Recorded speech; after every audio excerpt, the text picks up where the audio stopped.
Good evening, ladies and gentlemen. Welcome aboard. Once you have located your seat, we ask you that you please step out of the aisle so the passengers behind you can pass you. This will expedite our boarding process. Your large carry-on items need to go in the overhead compartments. Your smaller ones underneath the seat in front of you, keeping all exits and aisles clear. If you need assistance, please contact the flight attendant.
Ladies and gentlemen, in preparation for departure, please check to see that your seatbelts are securely fastened, your window shades are open, seat backs are in the upright and locked position, your tray tables have been put away, all your carry-on items are securely stowed. Underneath the seat in front of you, not blocking yours or your neighbor's exit to the main aisle. All electronic devices, anything with an on and off switch, needs to be powered off, and that includes cellular phones. Thank you.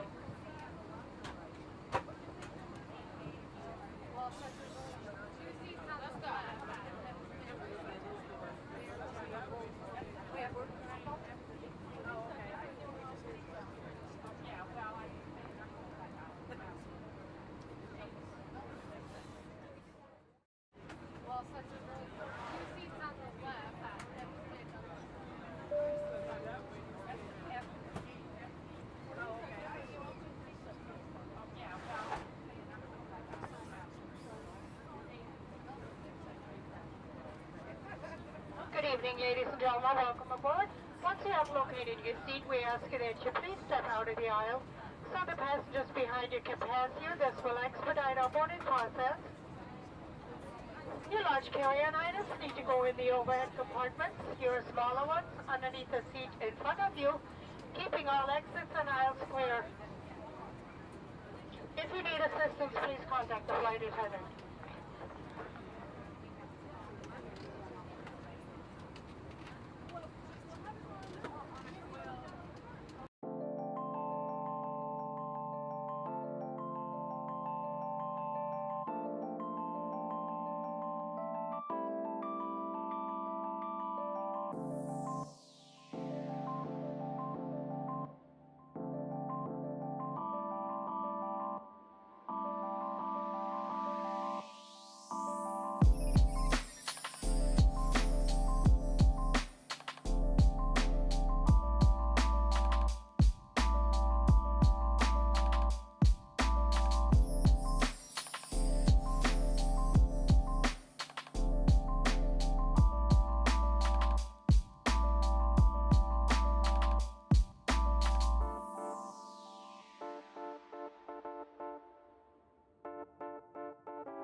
Alright. Bismillah. Assalamualaikum warahmatullahi wabarakatuh. Ismail. Ada berapa orang? Ada think ada 4 orang eh. 4. Can I just check is my audio okay? I should be okay right? Nampak ni macam okay. Thumbs up kalau okay. Anybody who's online. If my audio is my audio okay? Check dulu. I hope it should be okay. I mean, it's reflecting very well here. I'm unsure from your end macam mana. Okay right, yeah, nak check. Okay right. Should be okay lah where's my tak ada Selalu dia yang check kalau audio dia tak ada. Oh, okay. Okay, thank you. Okay, thank you so much. Alright, audio okay. Okay. Alright, so thank you so much. Thanks. Okay, so very good evening to everyone, and welcome again to this week's almost a live stream. Right. Thank you so much for those of you who are joining. Tadi macam nampak macam satu orang je online, so macam okay, tak apa. So whenever there is nobody there, nobody's online, so I take it to heart, or I prepare myself as though I am recording a particular session. So once this is online, I mean, people can still, I guess, one way or another, they could benefit from the so-called recording lah. As I said before, I don't like recording. I'm not comfortable recording, so I prefer to just do it, I would say, spontaneously. As much as dia taklah spontaneous sangat pun, it's a bit prepared, but yeah lah, well, I'm just not, I don't like recording. Alright. So just to update a few things before we move on. Last week, I think a few of you, those who were online with us, recommended that certain topics that we discuss in tonight's this session or this live stream. For example, I think most of you raised up the issue of micro brands, watch micro brands. And I have quite a, I mean, we could discuss. I mean, there are a lot of things we could discuss with regards to micro brands, and I believe the function, purpose, and effect of micro brands in the mainstream watch community, and I actually have, I think, some content that I wish I could share. But cuma itulah, if I decided to go that route, then it seems to be as though we are talking primarily only about watches, and I don't want to make this a watch only YouTube channel. So I don't want to do that. So which comes to mind macam is, I was considering if I could maybe allocate a separate stream just to share watch content. And it's not about, if I were to start a watch content, primarily a watch content channel, or a live stream dedicated only to speak or share about watches, I'm not going to promote watches. What I'll do is we learn what we could learn from the community of watch enthusiasts, and there are, I think, a lot of information, I say knowledge, that could benefit in how we manage and maneuver our lives. I'm going to say philosophically lah. Cuma itulah, I don't think I have time. I mean, I could, I would, I can, but there is a great possibility that it might take time away from work. So I'll think about it. I'll see how it goes, and if there is, I think, if there is demand from anybody who's watching, right, either tonight or later, the recording, if anybody is interested, inshallah, I don't mind. Okay, I don't mind. We could do that. All right. So tonight we'll discuss something which I actually have been wanting to discuss for quite a long period of time. It was, I think, almost a year ago, almost a few months ago, when I first came about this particular information, this particular knowledge. And it kind of makes sense with what is happening around that time. And thinking again what is happening today, I feel that it is worth revisiting that particular topic. So it's the issue of provenance. Now we'll discuss and share into what is provenance, and how it plays into the issue of authenticity. But I'll show you what triggered that information. So I'll just share. Okay, so I'll start with this. Okay, this is actually, okay, Yeah, all right. A documentary on Netflix. Okay, a documentary on Netflix. The documentary is titled Made You Look, a true story about fake art. Okay, Made You Look, a true story about fake art. This was, I think, 2021, yeah. Yeah, 2021. So it was last year. And I saw it. I watched it with my wife. My wife tidur halfway.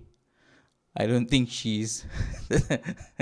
Yeah, usually, I don't know. I don't know about other couples, but generally, we do not, and this is the myth that we need to dispel. We do not share things. They do not like similar things. We don't. Tak, you tidur. Jangan you dah, at the end you tidur. I think you watch the following day, or I don't know how, but I know you didn't watch with me the first time. And we're going to dispel the myth that we like to watch similar things. Yeah, I mean, I like to watch documentaries. She does, but my wife prefers to watch crime and murder and those type of documentaries. I am inclined towards arts and technology, so this is somewhere around my line, right? So I watched till the end, and there's one important point in this particular documentary that really caught my eye. Yeah, another day tu lah. You watch it on another day. And this is it. We usually do that. You tengok apa pun cerita Hindustan ke, cerita apa pun movie, you watch halfway through. And then usually I will be the one who would sleep first, and then kita continue the following day. Right? We could watch a movie, and that movie could be spread out for the entire 3 days or 4 days. We never finish in one sitting. I believe that it should be the norm for people nowadays. Right? So I was watching this, and there was something really important now. Before I continue, I couldn't play the video from Netflix. I think somebody here might know better than me. You cannot stream Netflix on another streaming platform. So I'm here, for example, right? So if I were to stream Netflix on YouTube, Netflix wouldn't allow me. Yeah, so I could not do that, right? So what I decided to do is there's a trailer, so there is a trailer on YouTube, and watch this trailer together. And this is the thing, I do not want, I mentioned this last week, I'm going to reiterate this point again. I do not want this to be macam very serious punya live stream. It's as though macam we want to wind down. So let's wind down the night together by sharing some information and watching YouTube videos. I did a test run this morning. This morning, tadi petang. Because I remember last week, for those of you who were here, I couldn't play a YouTube video while streaming on YouTube. I couldn't play any videos at all. So let's try this tonight. Let's see how it goes. I tried tadi boleh. Kadang-kadang macam gitulah. Once I think the problem is that I opened too many tabs and there are too many applications going around. So I tried my very best to minimize. So only a few tabs, what is only necessary, and then only the necessary applications available. So let's watch the trailer together. Right, and then you have a gist of what this documentary is basically about. $1 billion scandal has the art world up in arms tonight. A series of fakes that sold for tens of millions of dollars. The gallery involved in the sale of over 30 fakes. It takes more than a really talented con man to pull off a forgery of this magnitude. Right, so basically, before I continue, just a quick summary, right? Just to preface, the documentary is about fake art. So basically, there's a person who creates fake art, and then not only is able to do so, but the art he is able to sell it, okay, through major art houses, right? And the scandal is that the people who work at these art houses, okay, or these places where they sell the art, the argument is that do they know that it is fake, or they do not know, or they're oblivious to the point that they are not fake, or they know, they just decided not to speak about it so they could make a buck out of it, a profit out of it, right? So that is the whole issue with regards to this particular documentary. Anne Friedman was the director of Knoedler And this was the person Gallery. who sold the art. Such a prominent reputation. Knoedler is one of the oldest art galleries in the country. Glafira Rosales brought approximately a dozen different works to Knoedler Gallery. She comes in off the street with supposed masterpieces in the trunk of her car. Motherwell, Jackson Pollock, Rothko. All of them from this. Right, so they acquired all this art through a particular person, and the dealer is called Anne Friedman. Anne Friedman, she's a dealer. She received these artworks from this person called Glafira Rosales, right? So she brought to her all this artwork. What is interesting, we'll just go back a bit. The main types of artwork that they sell here are what they refer to as modern abstract art. Yep. Okay, modern abstract. Oh, not generally. Okay, modern is a big vague term to use, but they are generally abstract art. Primarily spearheaded by, those popular ones which sell for millions of dollars. Jackson Pollock, Robert Motherwell, right? So you have Robert Motherwell, Jackson Pollock, and the main man here, which is Mark Rothko. Okay, so these are the works. And these are the one which is quite popular, and they sell for millions of dollars. And before we continue, I just wanted to again, I personally, I would self-proclaim as an enthusiast designer, because I used to design posters. Quite fascinating enough, I was approached by MCAS Darul Arkam hari tu to conduct a course on using Canva and then other apps for asatizah, so for dakwah officers. So just a quick, I don't know the details yet because Ustaz Abu Shura belum reply. But supposed to conduct a course to some way or another guide how to create materials, collaterals for social media. Posters included, right? So I highly gravitate towards this type of designs, minimalist, modern, abstract designs. But what I understand the appeal, I understand the art form, I understand the technicalities regarding these type of abstract works of art. But what I could not comprehend, nor could I fathom, is the value attached to these types of artworks. I couldn't. Now again, we could discuss the issue of maybe money laundering and many other conspiracies revolving around these type of artwork and how they are valued highly. Nevertheless, these are the type of works that were sold by Anne Friedman at those art houses. So these are abstract, and there are 4 types of abstract art. I won't go into detail, but so the main person, which is main person's artwork, which the forger tried to imitate, is the work of Mark Rothko. And if you look at the poster, I tried my very best to imitate this type of poster. A bit more minimalist. I didn't use brush strokes, but primarily just blocks of colors. Alright, so let's continue. This is Mark Rothko. This is from Rothko. All of them from this same mysterious wealthy collector, Mr. X, who was from the Philippines. This collector was a Swiss collector. He didn't want his name to be disclosed. Oh yes, it had changed from the Philippines to Switzerland. You couldn't make this stuff up. It was incredible. An absolutely bizarre story for any dealer to accept. It's a business. And this is how they go. They go for 8 million. Most expensive one, which I think is of date, is 15 million. I think maybe more. And these are those ludicrous prices that people pay for this type of artwork. These works went into the greatest museums in the world. But there was a point where questions were coming up. The analysts found that a yellow paint used in the Pollock hadn't been available until 1970. Jackson Pollock died in a car crash in 1956. Either of the paintings are...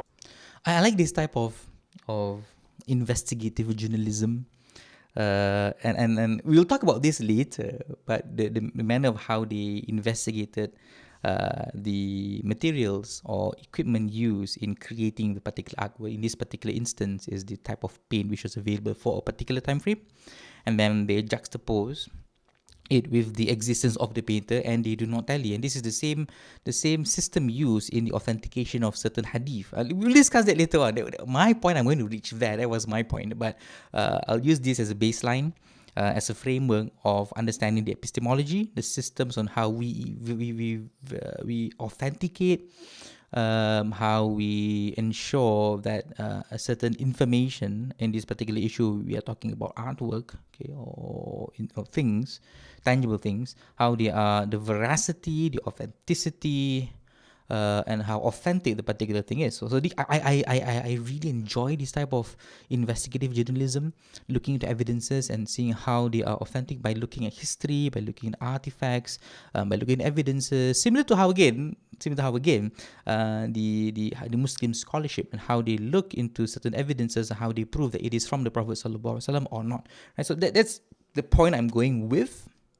That's the trajectory I'm trying my very best to reach, and this seems to be the baseline of how we go to that particular point. All real, they're all fake.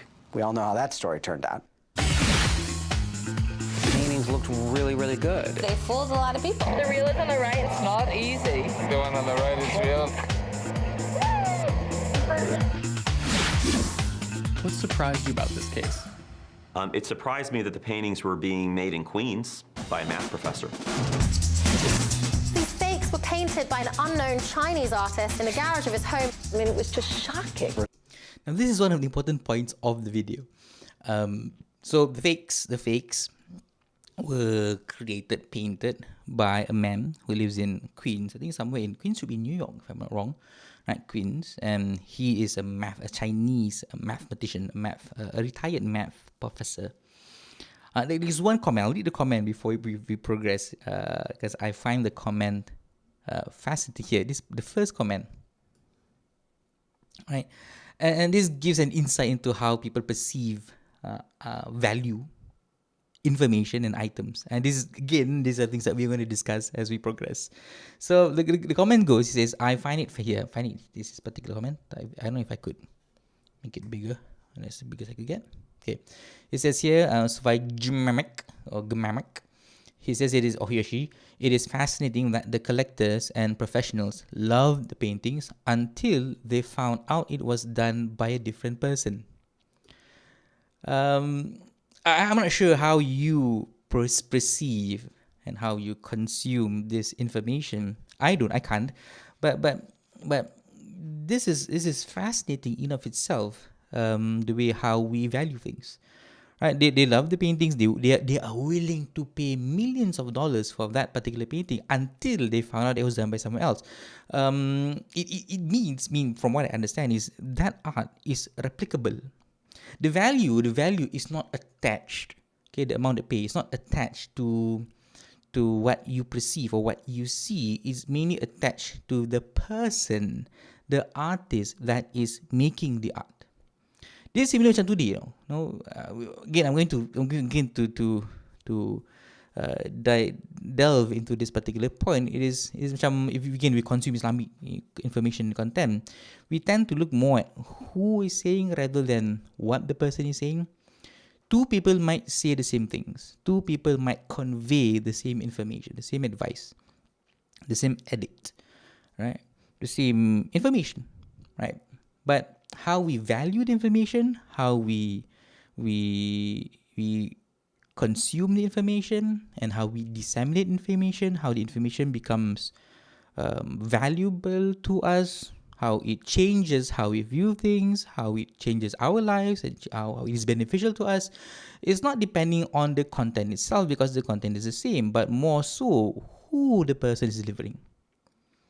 Now, you may see the hadith or the verse from the Quran, a particular interpretation can be given by an unknown person, and that same information is given by a person who is more popular, right? Has more, is more known, right? But people are gravitate, and they would accept the information more from the person who is, I would say, definitely more popular than the person who is unknown, and I see this as a problem. Right? Because our inability, because of that, the problem it creates is the possibility of information being given or shared by a person who is unknown, but just because the person is unknown, the information does not reach us, or we take that information lightly, right? We do not value the information as more as someone who is more popular, and also vice versa, whereby if the person who is more popular shares information which might be untrue, or might be trivial. Information might be, if I could say, non-beneficial or just fluff. We take it to heart as though it is of high value just because of the person who is saying it. And this seems to be the case. Right? The odds are the same.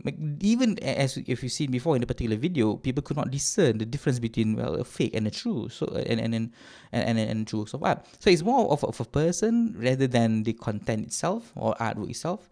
So he continues saying, art is worth what you are willing to pay. The artist could have had my 5-year-old paint a black and red box and sign his name. Art is truly subjective. And this is, I would say, the concluding point with regards to art. Art is truly subjective. How you value art, how you perceive art, how art is deemed to be inspiring or not, it's subjective. And that's why today, especially in modern art, right? You just draw one straight line, or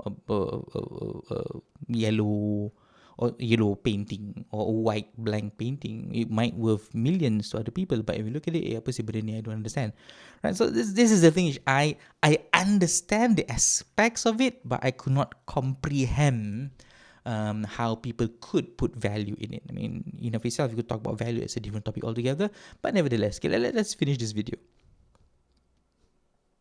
Right, okay. Alice's boyfriend, Juan Carlos Bergantinos, worked with the painter to create the forgeries. He ran away, left her holding the bag, and he took almost all the money. Who else should be in jail for this? Yo sé que... No. Oh, okay. He doesn't like that question. And so that's a person who distributed the art which is created by the forger, okay, or the fake artist. So that's the person. Apparently, the boyfriend of the woman who is the middle woman, right, to the art galleries. We're talking here about $80.7 million worth of fake paintings. I was fooled. I believed the paintings were absolutely real. She knew exactly what she was doing. So that was the main issue with the particular documentary. The scandal was that is Anne Freeman, was she aware that it is a fake or not? People on the ground believe that she knew it was fake, right? She knew that she couldn't prove that it is truly an authentic work of Rothko or Pollock, or even Motherwell. She knew. But as you watch the documentary, she seems oblivious. We do not know, okay, this is how you perceive this particular documentary. We do not know, is she putting up an act as though she do not know or she could not know that it is a fake, right? But there seems to be the contradicting factor. Those on the ground, those who bought the customers, even people who know Anne, saying that we know that it's a fake. It is nothing but a fake. She, on the other hand, defended. She was very defensive, saying that, well, no, I'm unsure. I've been tricked. I do not know that it's a fake. So that's where the controversy and the scandal happens throughout in the video, the documentary, trying to prove, is she innocent or not?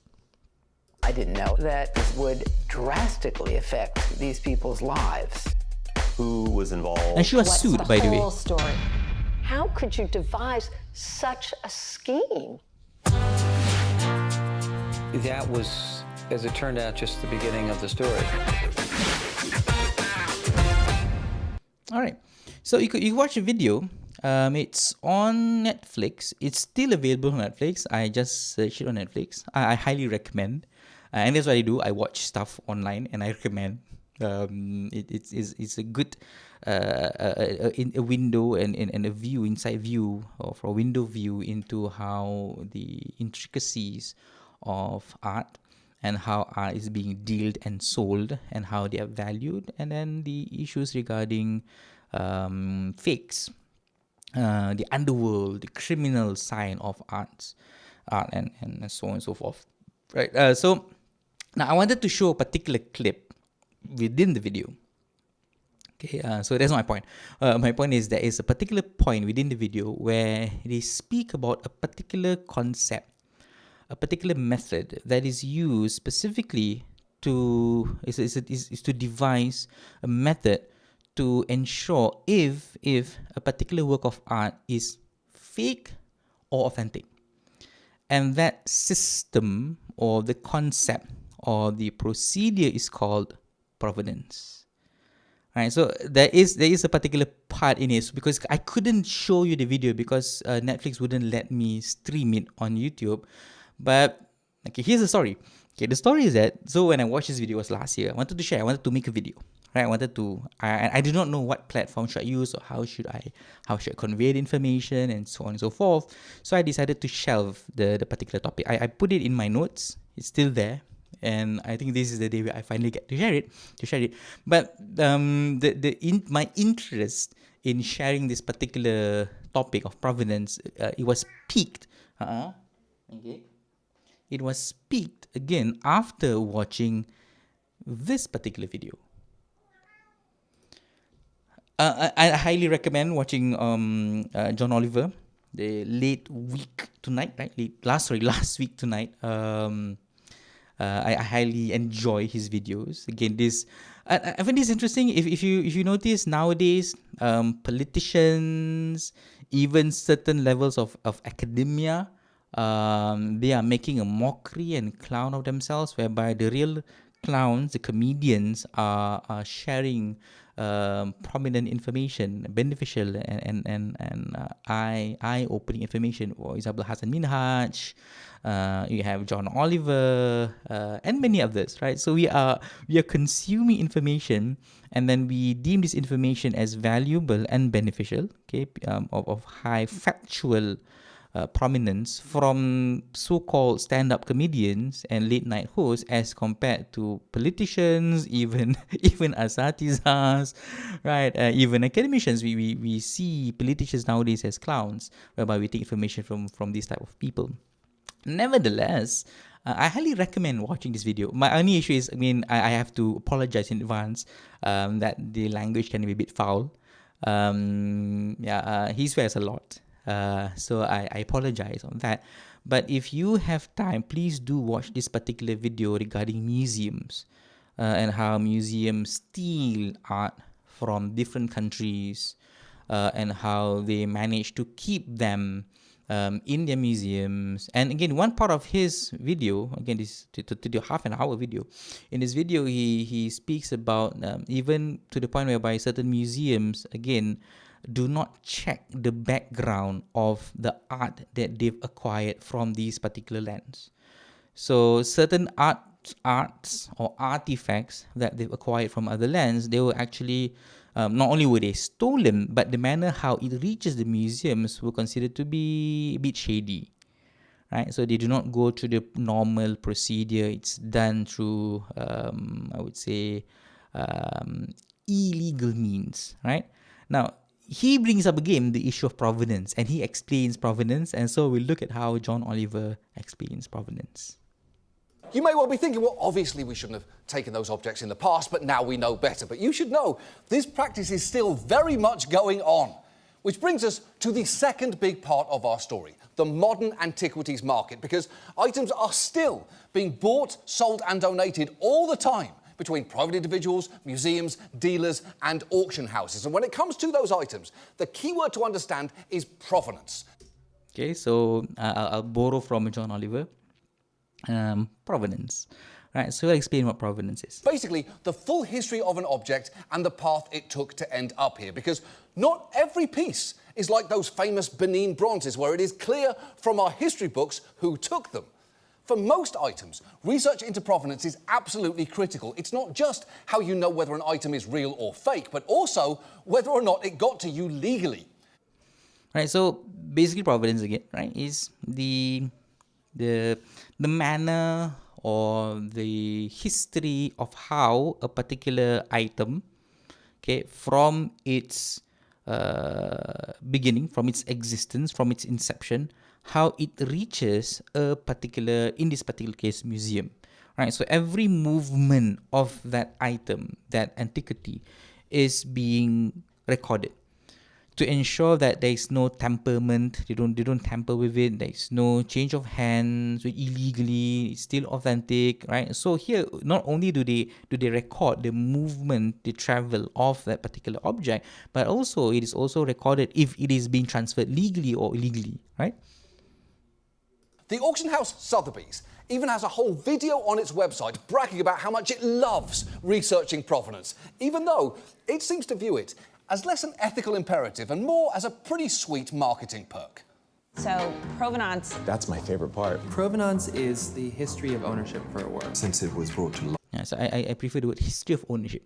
History of ownership, right? So the history of how a particular artwork, okay, an artifact, in this particular case, how it changes hands, how it moves, how it shifts, how it travels from one person to another person, maintaining the authenticity of that particular object. Who that work of art had been made for. Whose walls it's been hanging on. How many different hands has it passed through? Who else has looked at it? In some cases, who else has loved it? Who wore it? When did she wear it? How did she wear it? How often did she wear it? For me, this is what we kind of live for, is to get the great stories to tell. And often the story of its ownership can be just as interesting, if not more interesting, than the artist. Provenance is something that, in a way, doesn't matter, and yet. Yeah, and yet, in another way, it really does. A quick side note, never in my life has there been such an intimidatingly bougie collection of people. You can almost hear them saying, actually, it's pronounced croissant. I always argue with my wife how to. I enjoy how people pronounce things. I might not pronounce things properly, but I enjoy how things are supposed to be pronounced. And one of the dilemmas, our lifelong dilemma, is how to pronounce croissant. Right? So my wife, dia cakap croissant. I mean, naturally we say croissant, right? And I say, it's croissant. It's croissant. Whenever I speak croissant, how douchey I feel saying croissant. And that's how I feel like I want to say it whenever I order croissant. But whenever orang datang and they want to order, then tak nak, jangan cakap croissant lah. Macam faham tu croissant kan. Then we macam, so what's the best alternative? Like croissant. Croissant, right? Croissant, okay. Croissant is okay lah, macam tak salah sangat kan. But to say like, can I have like one croissant? Right, that sounds so, yeah. So that's provenance.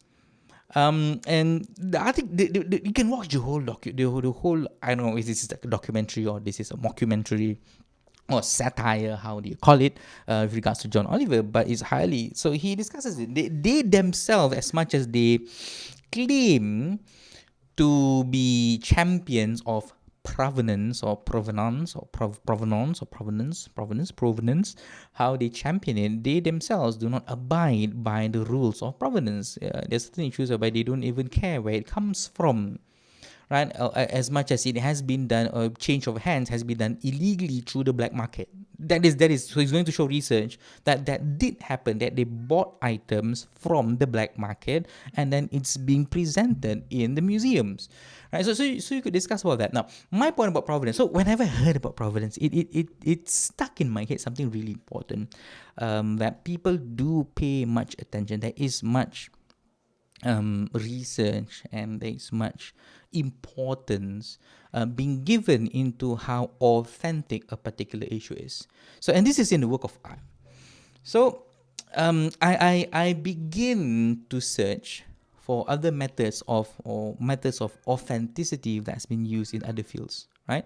So, what are the other methods of preserving authenticity in other fields besides arts? Because art seems to be quite clear and self-evident regarding that they need to preserve authenticity of a particular artwork. So I remember this was 4 years or 3 years or lama dulu. There was this particular video that I watched. It was by Sheikh, I think his name was Ammar Shukri. Tak salah, Ammar Shukri, one of Al-Maghrib's instructors, tak salah. And it was a very casual discussion between him and a content creator, where the content creator was talking about the issue of sanad. And then he brings up the issue of what is called chain of custody. Okay, chain of custody. So this is chain of custody. Now, what is chain of custody? Okay, so chain of custody, in criminal law, the term chain of custody refers, I'm reading this part, refers to the order in which items of evidence has been handled during the investigation of a case. Proving that an item has been properly handled through an unbroken chain of custody is required for it to be legally accepted as evidence in court. While often unnoticed outside of courthouse, proper chain of custody has been crucial factor in high-profile cases such as the 1994 murder trial of former professional football star O.J. Simpson. Again, on Netflix, there's also a documentary. It's not a documentary. I think it's more of a drama or a true life reenactment of the O.J. Simpson punya case. And one of the actors is the actor that played Ross in Friends. I remember that.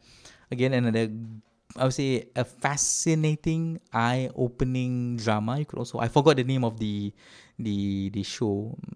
You could check later on. But chain of custody is akin to provenance, in a way that provenance looks into the authenticity, the history of art, whereby chain of custody looks at the authenticity of evidence. Right, so let me give an example, right? So here, right? So before an evidence is presented in court, okay, so it can be in this particular order. Police officer collects a gun at the crime scene and places it in a sealed container. The police officer gives the gun to a police forensics technician. The forensic technician removes the gun from the container, collects fingerprints and other evidence present at the weapon, and places the gun along with the evidence collected from it back into the sealed container. The forensic technician gives the gun and related evidence to a police evidence technician. The evidence technician stores the gun with the evidence until it reaches the court for disposition. And every single milestone, if I could use the term, from the crime scene all the way till the court, all of this movement, right, has been recorded, and it's being detailed, so to ensure that without every single process here, there's no temperament. Okay, there's no manner in how these people could either fake, change, tamper, modify any part of the evidences, so that the evidence from its inception, from the crime scene, remains authentic. Okay, it remains true, right? It remains how it is until it reaches the courtroom. Okay, so provenance is in art, and in the issue of law and criminal law, it's called chain of custody. I'll give you another example. So another example of methods, okay, of preserving authenticity, okay, of things. So we looked at artwork, we look at evidences. Another one is actually blockchain. Initially, when I wanted to do the video, I wanted to talk about NFTs. So I wanted to talk about provenance, let's talk about chain of custody, we'll talk about blockchain, and then I'm going to segue into NFTs. But I don't think that it's possible to do it now. It's gonna stretch another hour and plus. I also feel like I'm inadequate, insufficient enough to tackle that particular topic. But what is important for us to take note is blockchain. People are aware of cryptocurrencies or NFTs. I mean, I'll put the word generally. People are aware of it. But what is more important or most important with regards to cryptocurrencies or NFTs or whatever it is the technology behind it, which is blockchain. Right? So what is blockchain? Okay, so a blockchain is a decentralized ledger. Okay, so ledger is where you keep all information, you store information of all transactions across a peer-to-peer network. Using this technology, participants can confirm transactions without a need for a central clearing authority. Meaning there's no need for a third party, right? It's done peer-to-peer. Everybody has access to this information on the internet. Okay, they have access to information. Okay, potential applications include fund transfers, settling of trades, voting, including voting, and many other issues.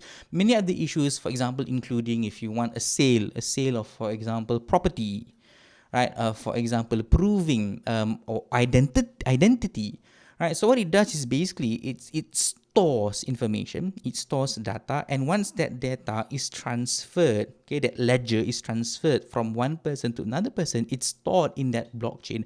The blockchain preserves authenticity, and this powers cryptocurrency. This powers everything that we know. I mean, cryptocurrencies. So for me, I'm a person, I don't really care much about cryptocurrencies. I don't say care much meaning I don't really care. I just they are the technology behind cryptocurrency, which is blockchain. This is the future. There are many procedures that we do today that is proven through paperwork. Okay, proof of ownership through paperwork.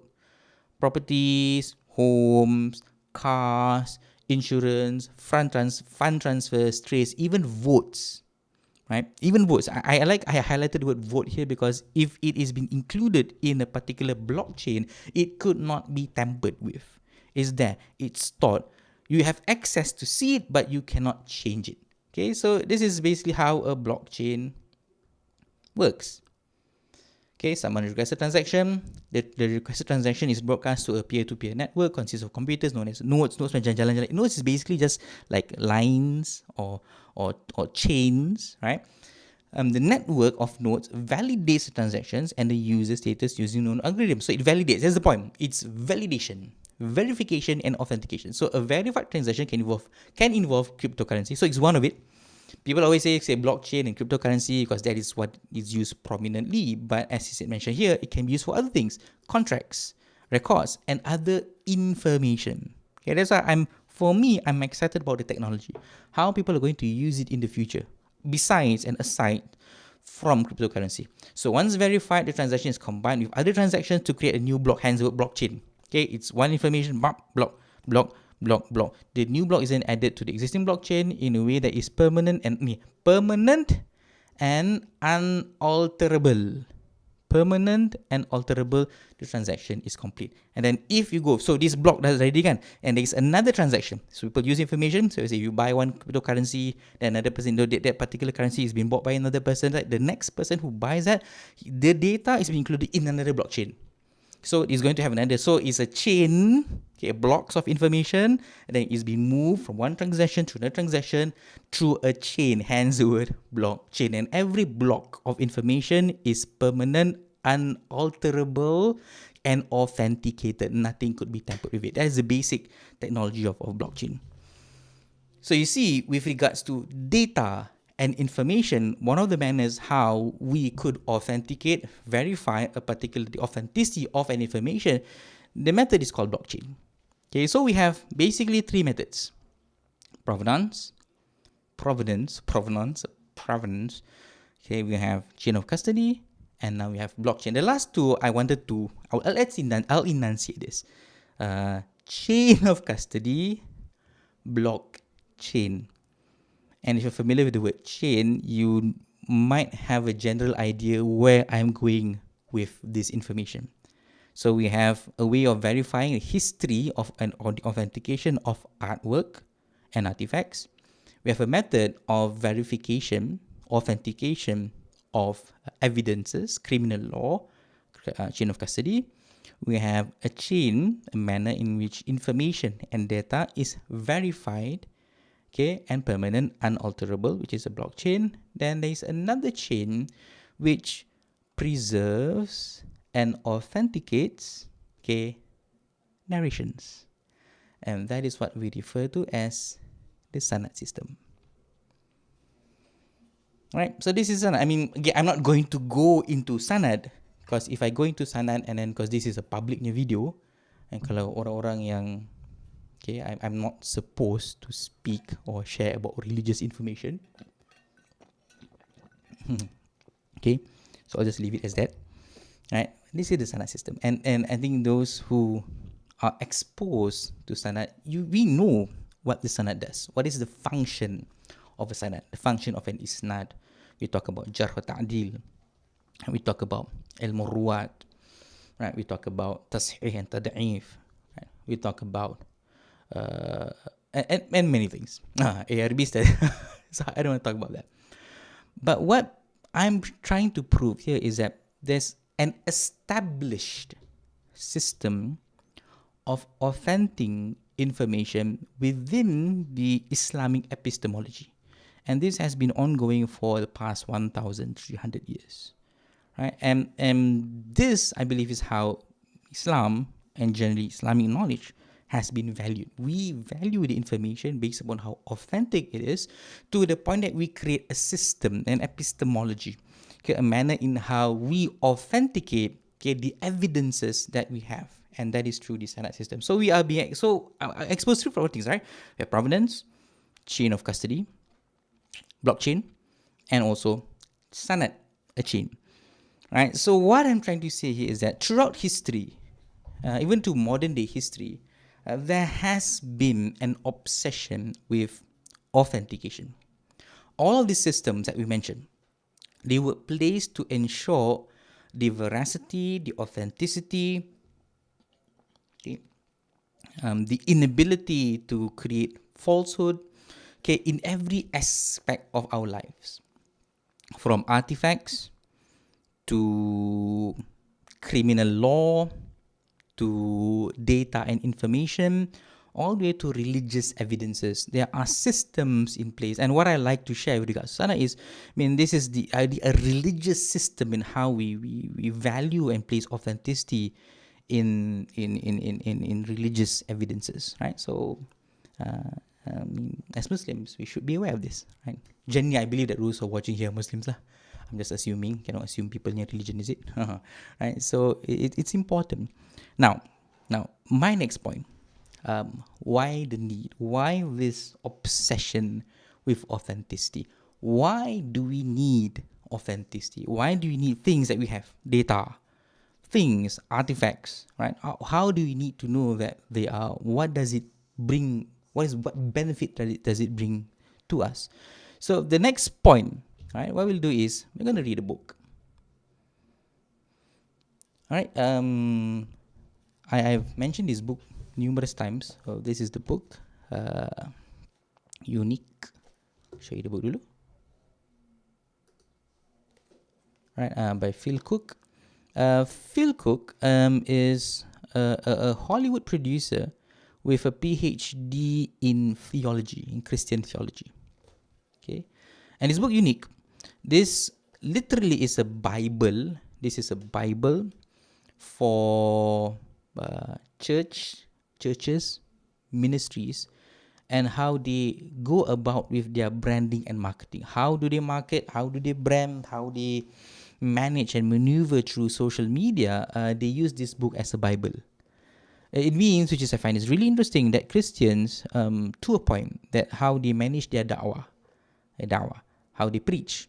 Okay, they have installed systems in managing their social media, in how they manage their branding and marketing, to the point that they wrote this book. This book was written in 2008. To proof of concept, some of the titles here, I'll read some of the titles.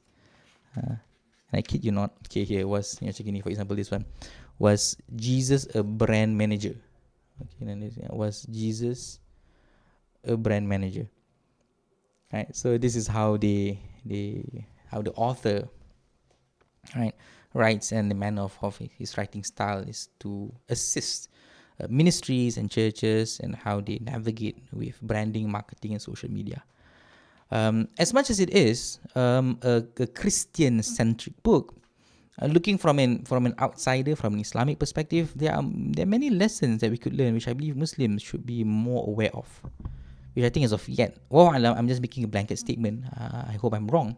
As of yet, have not yet discussed with regards to branding and marketing, and how we put out content, how we create awareness with regards to our content. I'm not sure if we have done it yet or not. But I would just like to share certain pages of this book, which I've personally find interesting. I'll start with this particular book. There are a lot of things I'm going to read. I'm just going to read. Apa kita read like it's dah agak malam, right? It's 10:30, so let's read a bit, okay, before you go to sleep. Right. So I'll start with this particular. And Neil Postman. Okay, Neil Postman is the author of Amusing Ourselves to Death. His book. Okay, Amusing Ourselves to Death. there is an excerpt from this book which Phil Cook takes from, which we're going to read, which is I find really profound. Okay, so even in this statement, it says, I believe I'm not mistaken when I say that Christianity is a demanding and serious religion. When it is delivered as easy and amusing, it is another kind of religion altogether. Now, I hold by this stance. I abide by this philosophy. Okay, this principle. I abide by it. Now, people today might disagree. And I would say that people would vehemently disagree with this by saying that, well, there are means we need to reach out. And I'm not speaking from this is and bear in mind, this is speaking from a Christian perspective, not even Islamic perspective. This is from a perspective of Christians. that they have to take their religion seriously. It has to be delivered in a serious manner. Once it is diluted, once Christianity is diluted or delivered in a manner that is less serious or not serious, perceived as entertaining, then you lose all the essence of the religion. Now, I believe this is much so in the context of Islam, much so. But having said that, I know that certain people would disagree, saying that, well, we need to tap another demographic, right? There is a certain demographic that whenever you reach them in all seriousness, where religion is portrayed as very serious or orthodox, or portrayed as not fun or entertaining, people would sway away from religion. People would do that. I feel there is a need of balance, whereby you need to use as many methods possible to perform and do da'wah. Even if you look at the Sunnah of the Prophet Sallallahu Alaihi Wasallam, there are numerous methods used in calling to the religion. But what is problematic is when one method supersedes the other, or it becomes dominant or prominent, or people perceive that the only way to preach is to make it easy, entertaining, and amusing. That is a problem, and I see that problem as becoming the bane of our problem, the bane of our issue today. That religion has become it has to be easy, it has to be entertaining, it has to be amusing for it to be digested, for people to have a part of awareness. Hence the methods that we use today, like acting or cartoons or skits, or even diluted topics. We do not want to talk about the real topics, right? So this is where he begins. I'm going to read because I find this interesting. Now, he titles it as the trivial culture. Okay, mana tadi? Okay, mana dia? The trivial culture kat bawah ni, right? The trivial culture. The problem is, okay, we make religious information, religious knowledge, trivial, right? So it says another great concern about the media-driven culture is television's tendency to trivialize everything it touches. In an early age, pastors... Okay, so the opening statement, because he speaks about television, because in 2008, I believe, internet is quite young. Now, he speaks about all types of manners of marketing, including blogs, pamphlets, TV advertisements, and so on and so forth. So if you read this book and then you understand the epoch and the era where it was written, it seems to bring much relevancy. But today, it's not so. But nevertheless, it's still relevant today because the mode is different. You call it TV, now we call it, let's say, YouTube. You call it TV back then, or radio, now we call it podcasts. Okay, you call it TV, for example, now we use it as TikToks or Instagram and whatever it is. Right? So he says that the platform, television's tendency to trivialize everything it touches. Now, this is, in of itself, I believe, a very important point. The platform, okay, the platform dictates the manner in how that information is being conveyed. It is really important, right? And then there needs to be a paradigm shift in how we perceive platforms. For example, if I say, let's say, we use TikTok to convey Islamic religious knowledge, there is a preconceived notion that if it is on TikTok, then it's going to be lighthearted. Right? If it's on YouTube, for example, then it might be a bit more serious. right? And again, this is important how we navigate the manners, the platforms of disseminating information, right? So for back then, TV, trivial. There's nothing serious on TV. So today, I don't know what we could equate it with. Is it TikTok? Is it Instagram? Right? Because as much as it is, there are platforms which are perceived as much more serious than others, more trivial than others. Now, he continues, so names of all the thinkers and intellectuals, and this is interesting, right? So he says, these thinkers and intellectuals were all highly educated and had exceptional speaking and writing skills. Can you see my, yeah, right? It was typical of their time to speak for more than 2 hours during public debates. Each side would speak for at least an hour back and forth, so the entire event unfolded over 5 to 6 hour period. This is what today they are referring to as long format content. Okay, long format content. Again, as I said, this book is quite prescient in that sense, in a way that he used to say that dulu, right, talks were long. And they needed that duration to convey the information holistically, to convey the information clearly, right? There's no need for people to share information in a manner which is brief or in a manner which is succinct, right? It has to be delivered. And this is what I believe in. That is why usually when I do talks, I have a point to make sure that, well, it has to be long. Now, I cannot dilute, I cannot compress information which requires 2 hours or 3 hours or 4 hours into 15 minutes. If that is the required amount for me to share the information, then I'm going to take that amount of time to share the information. Because once I dilute it for the sake of time, I'm going to lose essence of it.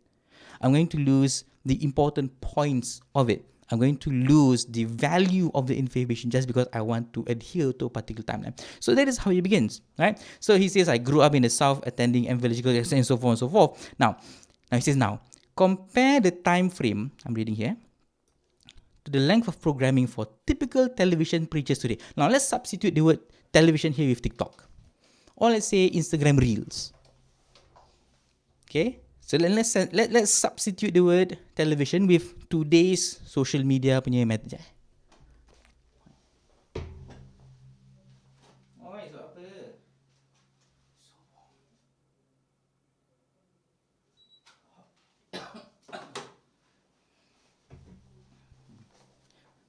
Sorry guys. So warm, tak tahu berpeluh. Don't know why. Is it warm? This is very warm, I don't know about you, but today is very warm. How many are you online? Oh, tinggal 3 orang je. Tak apalah. Berbual seorang apa. I'm getting used to this. Okay. So kena mentality is that this is going to be recorded and insya-Allah kalau orang tengok will benefit people in the future. Not now. Okay. So right. So he says, so let's substitute the word television with the word apa nama word dia? Where's my okay. Where's my okay, now my cursor pula tak nak pergi sana. Okay, alright. With the word TikTok or Instagram.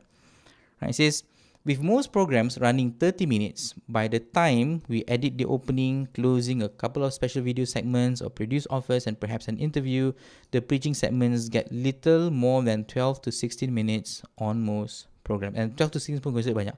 YouTube algorithm, your video should be around 8 to 11 minutes. Okay, for them to push the algorithm, nothing less, anything more.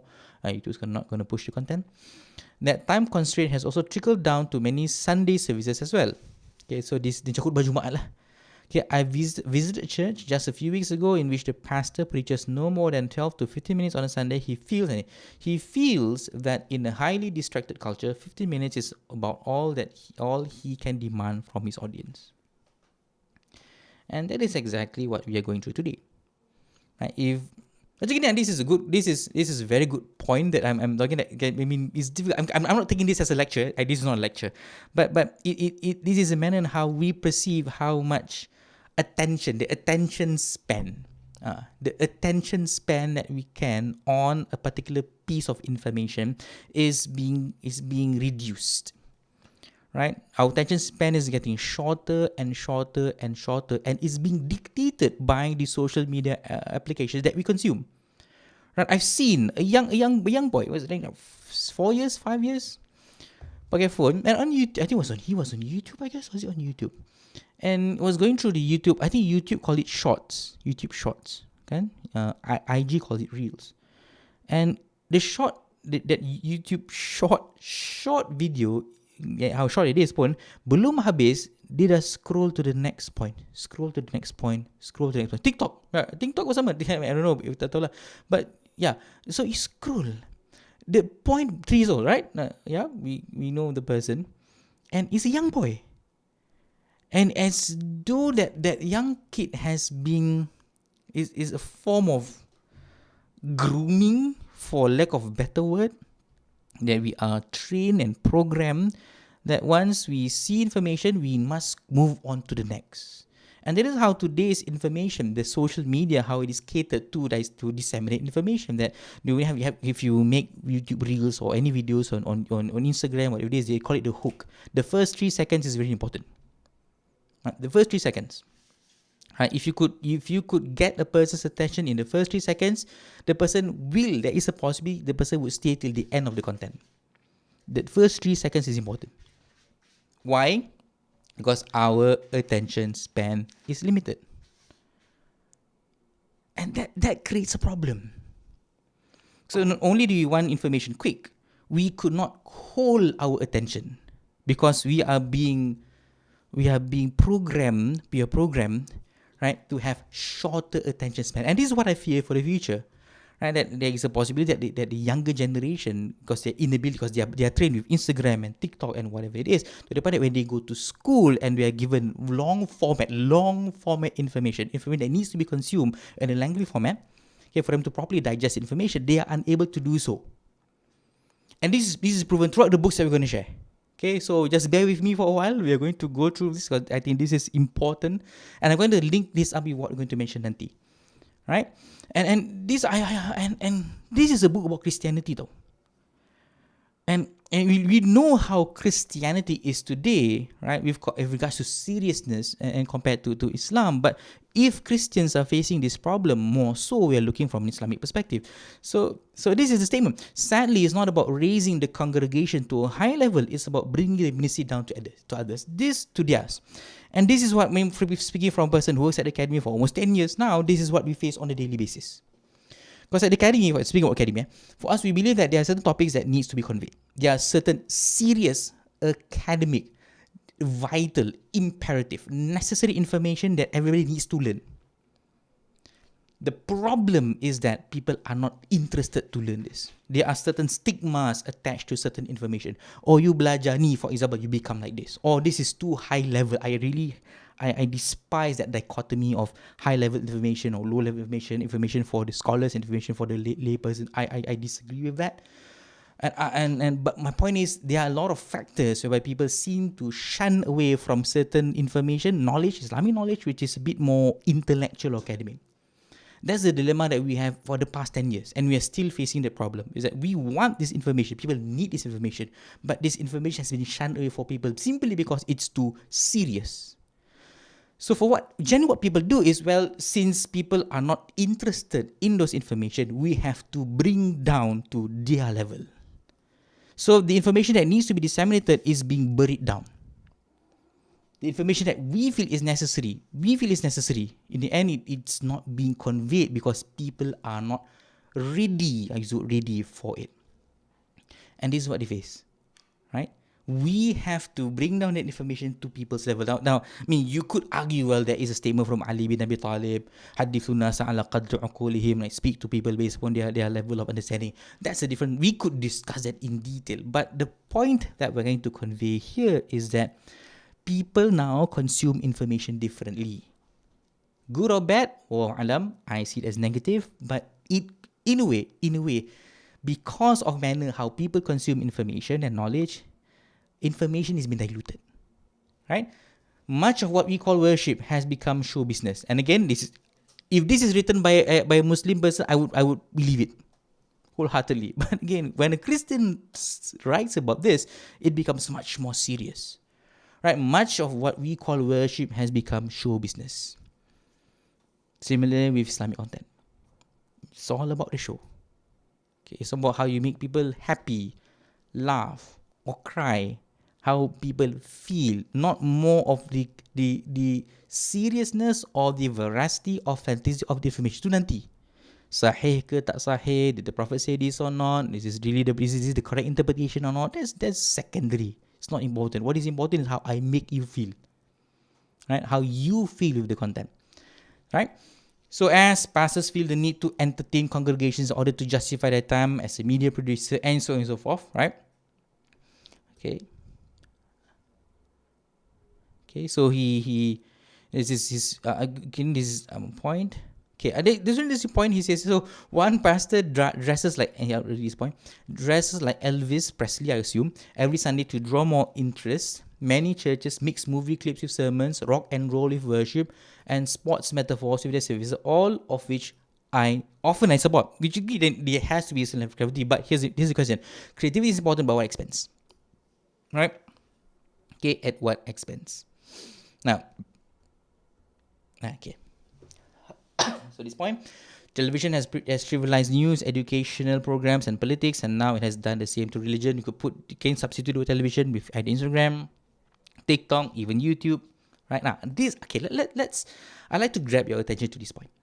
Okay, in his book, Amusing Ourselves to Death, media critic and theorist Neil Postman describes the competing visions of the future of technology outlined by George Orwell in his book 1984. So 1984 is a very popular book. It's perceived as initially it was a novel.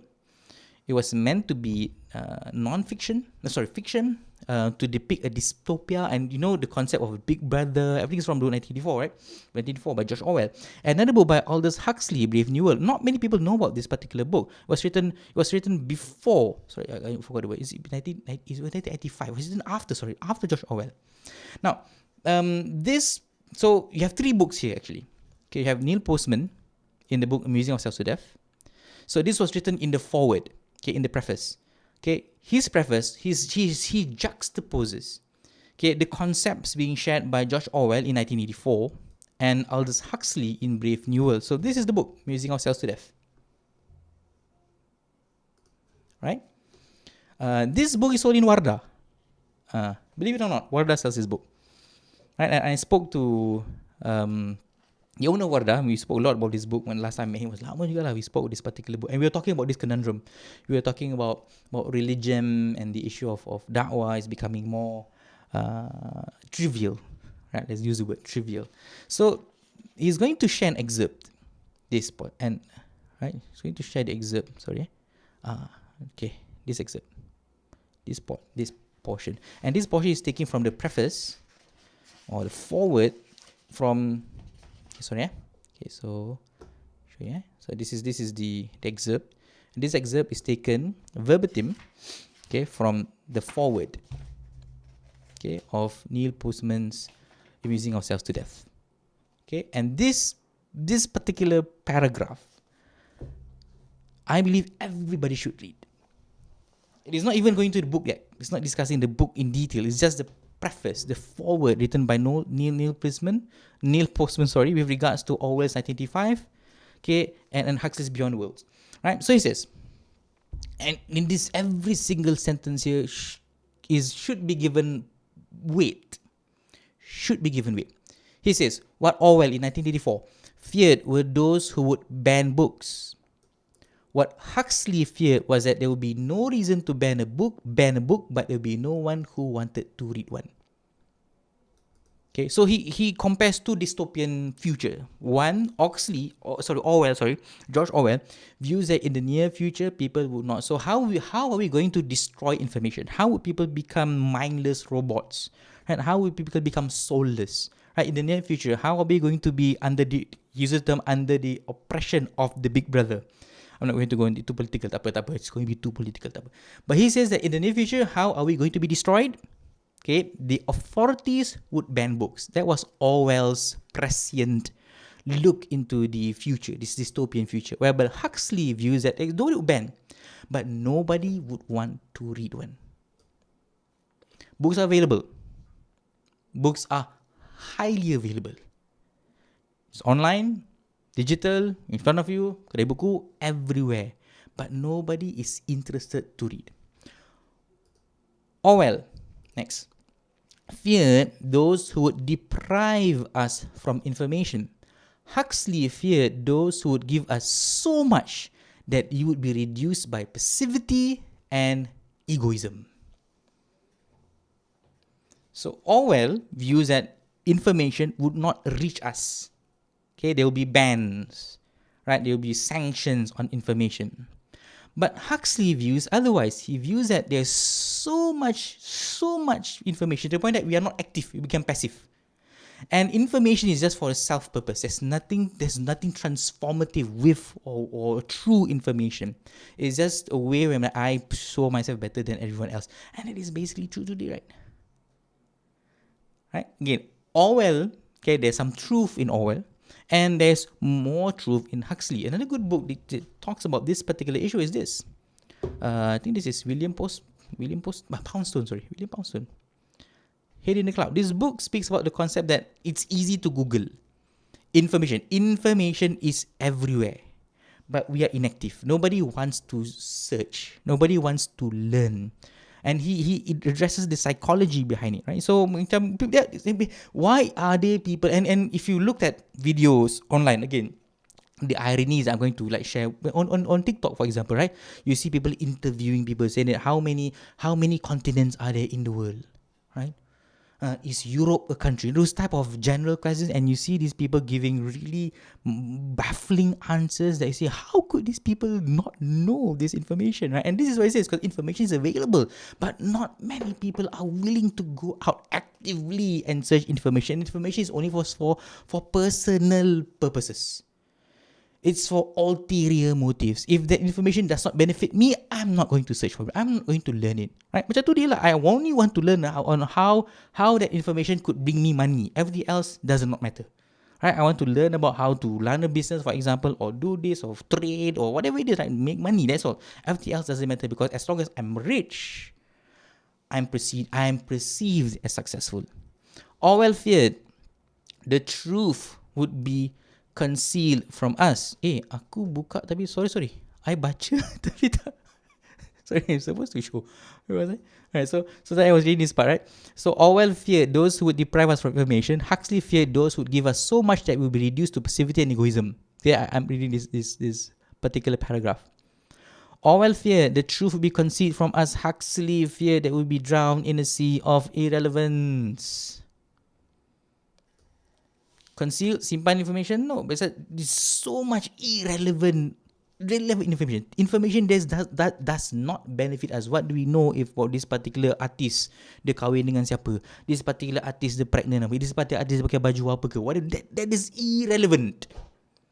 But we are being bombarded with all these type of information to the point that real information, transformative information, beneficial information is being drowned from us. And these books talk about this juga. Right? This book talks about that juga. I wanted to talk about Orwell feared that we would become a captive culture. Huxley feared that we would become a tree. So the author of this book, Phil Cook, he titled from the statement he mentioned by Neil Postman. Okay, it was not a captive culture, the culture where we are being oppressed, we are being shackled. No. But will be the fear that we will become a trivial culture, the culture of entertainment, indulgence, opulence, irrelevance, entertainment, luxury. Nothing of great significance. And if you look at it from that perspective, then there is no room for religion at all, because religion in one another, it sanctions these type of feelings. Preoccupied with some equivalent of the feelies, the orgy-porgy, and the centrifugal bubble puppy. As Huxley remarked in Brave New World, revisited, the civil libertarians and rationalists who are ever on the alert or the two opposite tyranny fail to take into account man's most infinite appetite for discussions. In short, I like this point.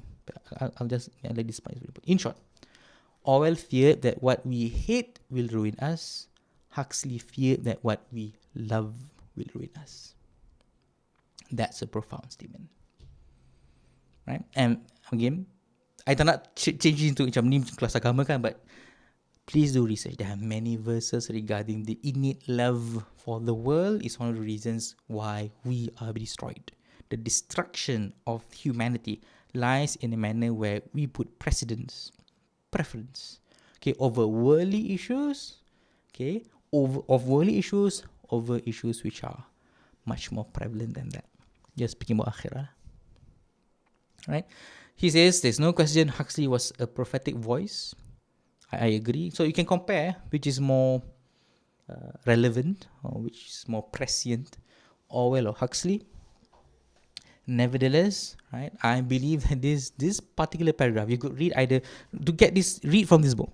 Okay, there's a forward. Okay, it's written in Neil Postman's forward. Then they do a forward. The revised edition is written by, I think, his son. I think it's Andrew Postman. Ada dua. Right, you could read it. Okay, so thanks to television, we are consumed by the trivial. Thanks to the internet, we are drowned in. This is really important. I mean, reading this type of information, these books, should there's a sense of introspection that we need to do. So there's no question Huxley was a prophetic voice. Thanks to television, we are consumed by the trivial. Thanks to the internet, we are drowned in a sea of information and yet unable to truly communicate. Now, this is the point that I wanted to share. Okay, that's his introduction. He says, in a digital age, authenticity may be the ultimate scorecard for success. Now he talks about authenticity. Because we talk about entertainment, there's not much authenticity in it. Because we talk about evidence, we talk about truth. Because you're talking about truth, right? So we are weighing entertainment against truth.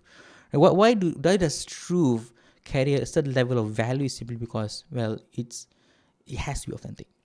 Truth is authentic, whereby entertainment can be ludicrous.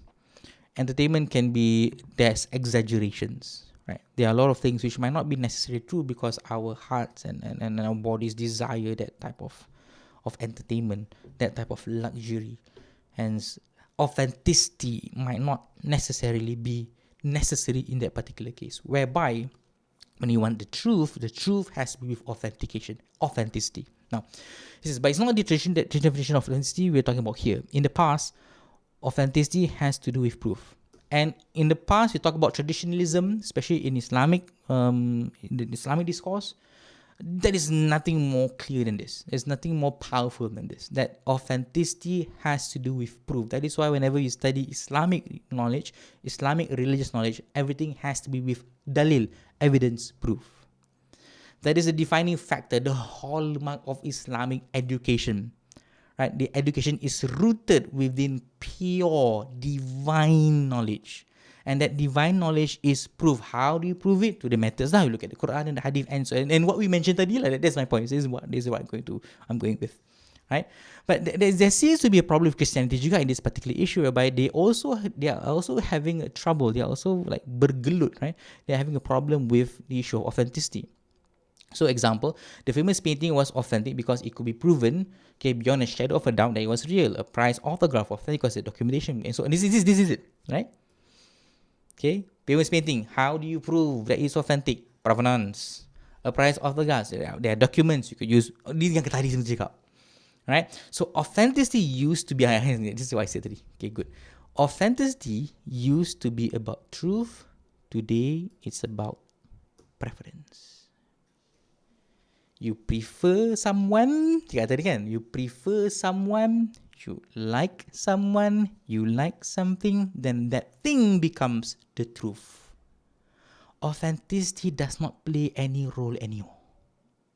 This type of bias, this cognitive bias, this cognitive dissonance, right, it is problematic, especially today. I have an example, but I don't want to share it. I'm contemplating whether I should share it or not. I feel not, because this is going to be aired. It's going to be public, so I tak nak show it. But there are examples. I cannot. I don't want to. Okay, I want to remain here. I don't want to be sanctioned. Right? So today, authenticity has to do with feeling.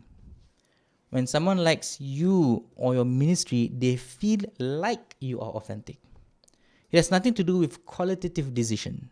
research or what is true. It is simply an emotional response. And this has been my preaching for the past for lama lah. Since I began teaching sampai I dah tak mengajar lagi pun, this has been always my issue is that information has to be facts, right? And emotion does not ensure the authenticity of the information, the knowledge that you receive. And the sad part, again, going to the earliest points, because of the need to be relevant, the need to be entertaining, the need to be fun, the quickest access to a person, the quickest way for you to garner a certain level of followership, a certain level of influence, is to play with their emotions, right? Tak kisah, we don't care. Is it truthful? Is it authentic? Is this what the Prophet said or not? Is this what the Quran said? Is this the right interpretation to it? We do not care, as long as I could grab your attention and tug on your emotional strings. And it becomes an opium, right? The further it goes, I always used to say this is like a type of McDonald's method of how McDonald's used to how fast food, right, makes you feel addicted. And you're more addicted to this type of Islamic education where it's very emotional. You talk about motivational things, you talk about issues of the heart too much, to the point that all the hard sciences, you feel like it's not necessary because there's a hit of dopamine, right? You feel good about it. Right? That I don't need to learn ulumul hadith. I don't need to learn ulumul Quran. I don't need to learn like proper tafsir. Today, even I was a point in one of my private meetings, we discussed about even tafsir. The problem with tafsir nowadays is we are straying away from traditional tafsir bil ma'thur, like tafsir which is rooted deeply within the traditions. And nowadays tafsir is based upon feelings, right? I feel this. I read this verse, I feel so and so and so. I feel this verse, this is what I could, this verse relates to so and so and so. Where is what did the Prophet say? Where is what do the verses of the other verses of the Quran says? What did the language of the verses say about this? What did the traditional forerunner scholars say about this? This is lack of all those type of authentic information, whereby now it's all about feelings. Right? I read this, I feel this. And this is my opinion based upon how I feel reading this verse. Right? This is today, This is what I feel regarding this verse, and hence I'm sharing you my opinion. Your opinion or your feelings does not matter. But because people feel a certain level of relatability, because this person goes through this, hence I'm going similar, hence I like the person, I feel that you are authentic. That's it. That's a problem. It's all about feelings. He says, be careful when people describe you or your ministry as authentic, because in a postmodern system, its only meaning is that you resonate with that particular person. That's it. And this is what people want today. They have to be relatable.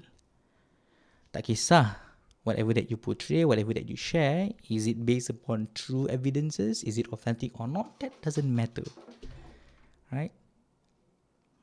I'll give an example, but I don't care. You have this issue yang hari dengan this particular Malaysia-nya problem with this guy, right? That claims to be the cicit of Nabi Muhammad sallallahu alaihi wasallam, and then it's basically a scam.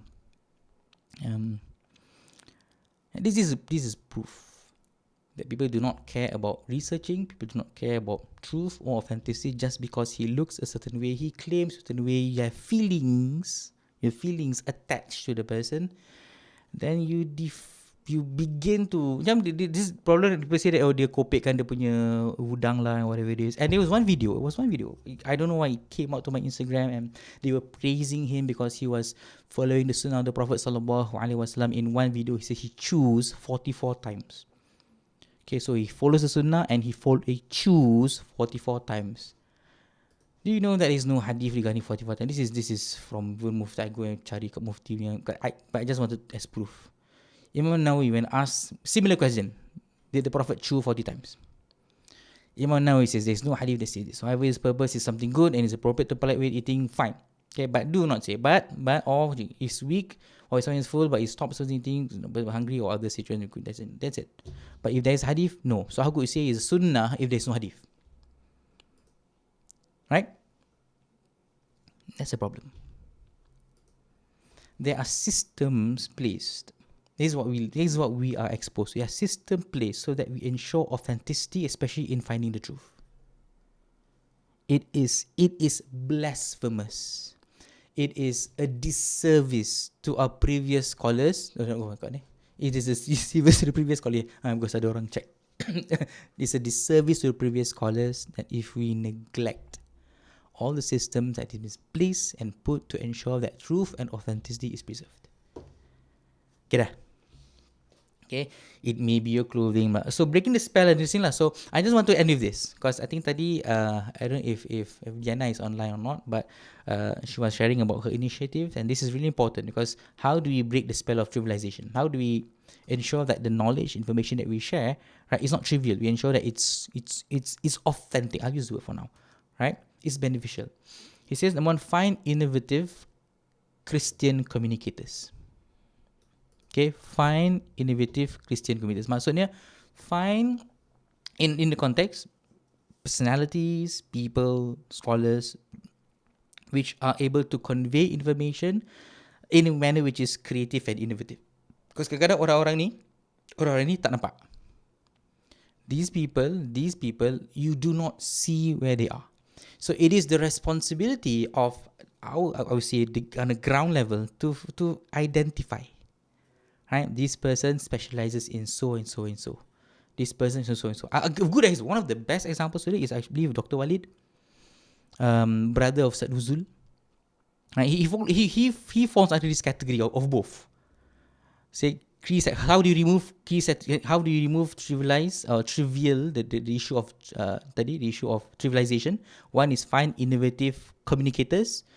Dr. Walid does well. So he was a diamond in the rough. Right, so we find, right, they are people of prominence. They are able to deliver with knowledge. Right, find them, put them on a platform, and number two, expand the conversation. Because what Dr. Walid does is basically expand the conversation on politics, which for the past few years, and you know Singapore well, how we could not speak much about politics, but he's able to find people. Key strategy number one, right? Find the communicators and then expand the conversation. Find a platform, create a platform, and then speak and discuss beyond what is necessary.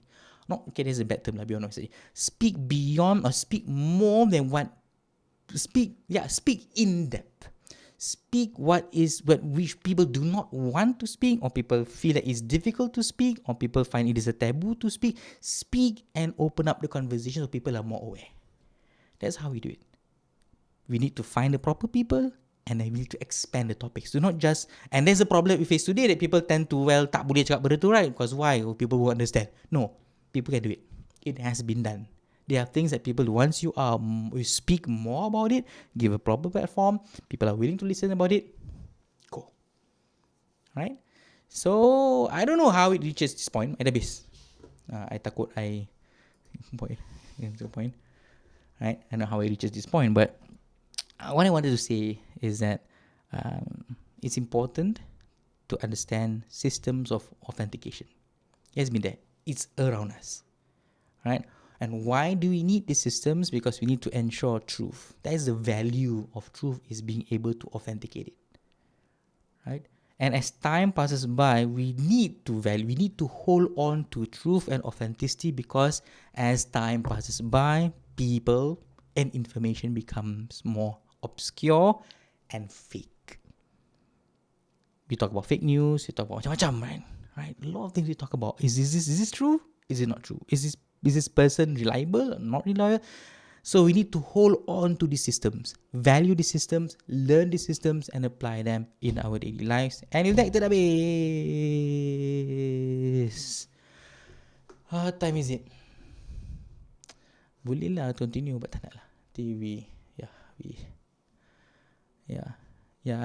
So Diana, that was my suggestion to you lah, with regards to that. Find, and this is what I believe that's what your platform is trying to do, right? Find innovative communicators, highlight them, right? showcase them to the society. Because kadang-kadang people do not know who they are. It's easy for people to know celebrities and so on and so forth. It's easy because they have the platform and people are inclined towards it. Platforms are really important, right? Fine. And once you find these people who are able to communicate well, expand the communication, know what their niche area is, know what their expertise are, and then create further platforms so that they could speak more, expand the communication. And once the communication has been out there, people are willing to listen, people are willing to learn, people want to learn because they know that, well, this is important, right? This is necessary, this is vital, right? This is how we break free from the issue of trivialization. We have to, because I find that one of the problems that we see today, and this is what Neil Postman has highlighted, right? Phil Cook has highlighted, many people has highlighted, because we are going to knowledge, information is being diluted day and day and day. We need to bring that back. We need to bring back long format information. We need to bring back communication. We need to. I think a lot of things you could do lah. So that's my point. I hope this is of benefit, right? Thank you for everyone who stayed. I thought the question, nobody asked me questions this week.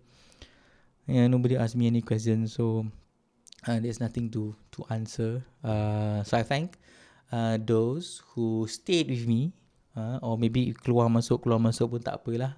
It's supposed to be a live stream. Nak stay tak nak stay tak apa. Can watch this later on pun tak apa. I said earlier today, I might set up another live stream just for watchers. So this is more of social commentary, tech, things that I see on YouTube that I wanted to share, I feel could be beneficial. Just general commentary, and then the other one is specifically on watches. Maybe tengok ada time ke tak ada time, tak apalah. But with that, I just like to again say thank you.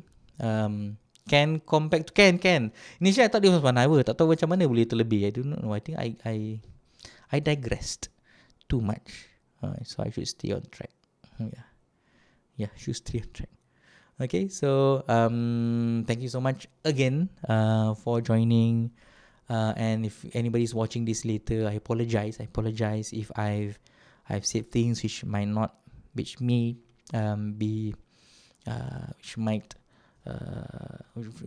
stems from my shortcoming, which might trigger certain people or might be untrue. I apologize in advance.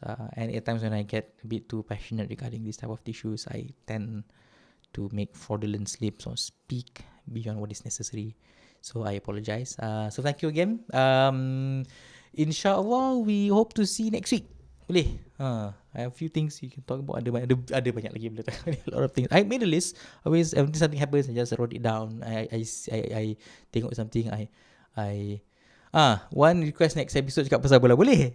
I dah lama cakap pasal bola ni. Geram betul tengok bola semalam. Memang geram. I really want to rant pasal Spurs. I really need a platform to rant about Spurs. We'll do it. Tengok macam mana. Boleh? Okay. So, thank you so much for your suggestion. Sabrina, last week you suggest pasal meal prep. So, nanti I need to talk dengan my wife. Tengok Nakia macam mana dia ready nak cakap. Dia dah tiba-tiba nak start record video pasal dia masak-masak pula. So, we might have something specific pasal masak-masak. Which I plan to do it with her. Macam, it's a masak-masak video, masak-masak / product food photography. So I'm going to shoot dia masak-masak and then share about the preparation gitu-gitu, and then I'll show the process of how the food is being photographed and stuff. So that's a side project I am thinking of doing. Tak tahu my wife agree ke tak. We'll see how it goes. Thank you for your suggestions. I really value them. Because kadang-kadang topiknya berat sangat. I need to macam balance out. Okay, satu week tak berat, satu week tak berat, satu week yeah. If I have the time, I can do it daily. I wanted daily. That just a daily commentary. That just 1 hour every single day. Nothing serious. Just share, and then whenever I view, I could. Yeah. But tengoklah macam mana lah. Alright. Okay. Thank you so much. Dah tak nak pukul berapa dah. Alright. Again, thank you. I wish each and every one of you a very good night. Rest well. Take care. Have a good week ahead. Stay safe. I don't know what is coming up. Is it a new strand of COVID, or is it also a new flu? Many people are getting sick. Tu pun cakap I'm having a back problem tu, tak tahu patutnya sakit tapi saya boleh jalan tu lah. Closing sudah grass. Okay, thank you so much. Miss you next week. Assalamualaikum warahmatullahi wabarakatuh. Kena marah dah dengan wife. Thank you, bye.